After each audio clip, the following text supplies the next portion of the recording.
താഴെത്തട്ടിൽ party ദുർബലമാണെന്ന് വിലയിരുത്തിയ CPIM രേഖ പുറത്ത്. സമ്മേളന നടത്തിപ്പുമായി ബന്ധപ്പെട്ട സംസ്ഥാന കമ്മിറ്റി മാർഗരേഖയിലാണ് പരാമർശം.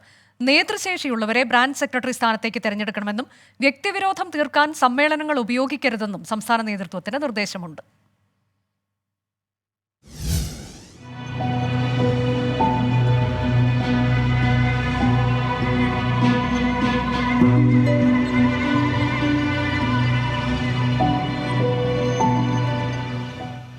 CPIMന്റെ ആത്മവിമർശനമാണ് ഈ രേഖ.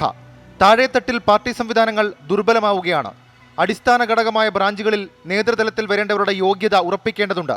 നിലവിൽ ഭൂരിഭാഗവും ശരാശരി നിലവാരം മാത്രം ഉള്ളവരാണെന്നും രാഷ്ട്രീയ ധാരണയുള്ള മുഴുവൻ സമയ നേതൃത്വമാണ് ബ്രാഞ്ച് തലത്തിൽ വേണ്ടതെന്നുമാണ് സംസ്ഥാന കമ്മിറ്റി നിർദ്ദേശം. സഹകരണ ബാങ്ക് ജീവനക്കാർ, സഹകരണ ബാങ്ക് സെക്രട്ടറിമാർ, അഭിഭാഷകർ തുടങ്ങിയവരെ ലോക്കൽ കമ്മിറ്റി സെക്രട്ടറി ആക്കരുത്. സർക്കാരുമായി ബന്ധപ്പെട്ട് പ്രവർത്തിക്കുന്നവരെ ഏരിയ സെക്രട്ടറിമാർ ആക്കരുത് തുടങ്ങിയ നിർദ്ദേശങ്ങളും രേഖയിലുണ്ട്. വിഭാഗീയത അനുവദിക്കില്ലെന്നും നേതൃത്വം മുന്നറിയിപ്പ് നൽകുന്നു. വ്യക്തിവിരോധം തീർക്കാൻ സമ്മേളനങ്ങളെ ഉപയോഗിക്കരുത്. കഴിഞ്ഞ സമ്മേളനത്തിന് ശേഷം പാർട്ടി വിട്ടുപോയവരുടെയും മറ്റു പാർട്ടികളിൽ നിന്ന് CPIMലേക്ക് എത്തിയവരുടെയും വിവിധ കേസുകളിൽപ്പെട്ടവരുടെയും വിവരങ്ങൾ നൽകാനും പാർട്ടി നേതൃത്വം നിർദ്ദേശിച്ചിട്ടുണ്ട്. നിലവിൽ ബ്രാഞ്ച് സമ്മേളനങ്ങൾ തുടരുകയാണ്. ഫെബ്രുവരിയിൽ കൊല്ലത്താണ് സംസ്ഥാന സമ്മേളനം. 24 തിരുവനന്തപുരം.